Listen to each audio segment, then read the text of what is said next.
Good morning, students. Today I am going to explain the chapter 11 of your history, that is the political development, the Chalukyas and the Pallavas. I am continuing the chapter. Okay. Now, at the time when the Harshas ruled in the North India, the Chalukyas emerged as a power dynasty in the region between the Vindhyas and the river Krishna. लिखा है at the time when the Harsha ruled in the North India. When the Harsha was ruling in the North India, at that time Chalukyas and Pallavas are the good dynasty and powerful dynasty in the South India. Okay, their capital was at Vatapi, also known as Badami.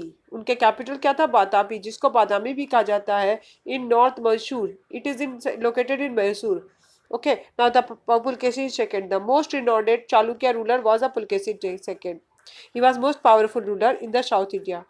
A prasasti on a wall of a giant temple at a hole describes his conquest. In the प्रशस्ति it is described about the Pulakeshin second conquest, यानी विजय के बारे में उनका लिखा हुआ है प्रशस्ति में. दिस प्रशस्ति composed by the court poet Ravi Kirti. Ravi Kirti is the court poet of the Pulkesin second court, and he has written about the in the praise of the Pulakeshin. उसने क्या किया है? रवि कीर्ति कोर्ट पोएट था पुलकेशिन के second का, और उसने उसके प्रेज यानी प्रशंसा में लिखा हुआ है. Okay, when Sir Pulkesin victory over the Harshvardhan on the bank of the river, he has written that how the Pulkesin defeated the Harshvardhan. उसने लिखा है कैसे पुलकेशिन ने डिफीट किया था हर्षवर्धन को on the bank of river Narmada, Narmada नदी के किनारे. It also mentions Pulkesin's large army. In the Prasasti, he has also mentioned that Pulkesin has a very large army, had a very large army. Pulakeshin के पास बहुत बड़ी सी सेना थी. ही ऑल्सो मेंशन्ड दैट, उसने बताया कि उसके पास बहुत बड़ी आर्मी थी. यहाँ तक कि he has also navy, navy भी बहुत बड़ी सी थी. Pulakeshin empire stretches from the Arabian Sea in the west to the Bay of Bengal in the east.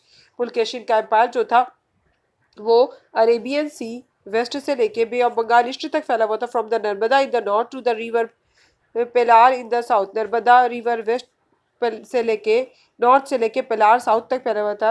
वेनसंग visited Pulakeshin को, वेनसंग जो है विजिट करने गया था पुलकेशिन के कोर्ट में.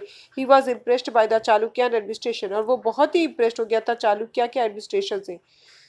Revelry between the Chalukyas and Pallavas. अब क्या था, दोनों के बीच में कैसे लड़ाई झगड़ा होती रहती थी लगातार, ये इसके बारे में लिखा है. The region ruled by the Chalukyas was fertile and had a port on the both the west coast and the east coast. देखिए, जो रीजन चालुक्यास के पास था वो बहुत ही फर्टाइल, दैट मीन्स बहुत ही उपजाऊ था, और क्या जो है दोनों तरफ कोस्ट था, ईस्ट में भी और वेस्ट में भी. बहुत फायदा था उनको कि दोनों साइड उनके पास कोस्ट है.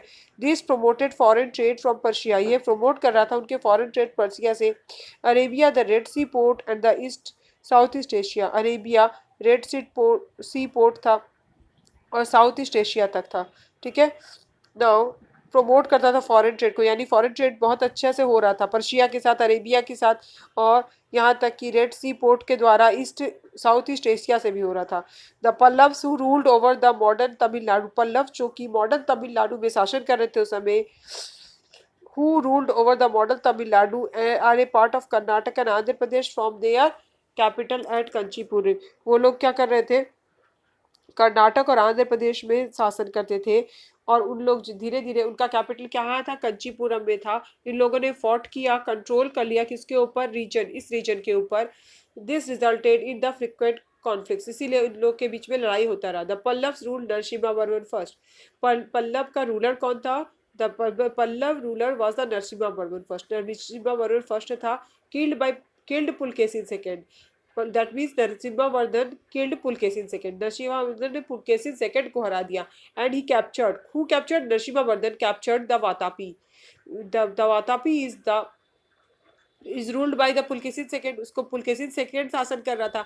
When the Narasimhavardhan killed the Pulkesin II, then he captured Vatapi. तो उसने क्या किया, वातापी को कैप्चर कर दिया. The Pulkesin descendants freed Vatapi, but the Pulkesin descendants freed Vatapi. Vatapi को फ्री कर लिए. The Chalukyas of the Vatapi were ultimately overthrown by the another Deccan power. Now the Vatapi जो है फिर से ओवरथ्रोन कर लिया दूसरे दक्कन पावर, जिसका नाम है रास्कुटास. इस तरह से ये लोग आपस में ही लड़ रहे हैं. The Cholas overthrow the Pallava, और चोला बाद में पल्लव्स के ऊपर भारी पड़े. इस तरह से लगातार आपस में ही इनके बीच में युद्ध होता रहता था. इसके आगे I will continue in the next video I will say tell about the administration. Okay, thank you beta.